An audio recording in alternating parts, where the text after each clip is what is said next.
अस्सलामुअलैकुम वरहमतुल्लाहि वबरकातुहू। मेरे प्यारे नाजरीन, मैं इस वक्त सिंगारपुर आटगांव बांका बिहार की ईदगाह के बीचों बीच खड़ा हूँ। जैसा कि आप स्क्रीन पर देख सकते हैं, मैं आपको कैमरा जूम करके आखिर तक दिखाने की कोशिश करता हूँ।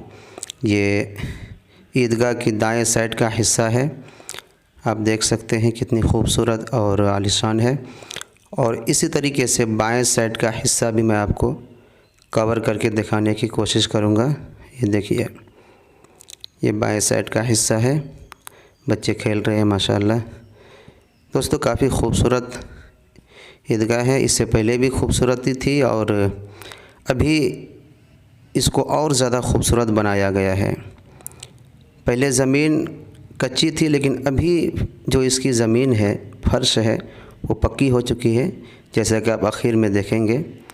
मैं दुआ करता हूँ कि जिन लोगों ने इस ईदगाह को बेहतर बनाने के लिए कोशिश की है, मेहनत की है, अल्लाह उन सारे लोगों की मेहनत को, कोशिशों को कबूल फ़रमाए और अल्लाह ताला उसे दुनिया व आखिरत में कामयाब बनाए।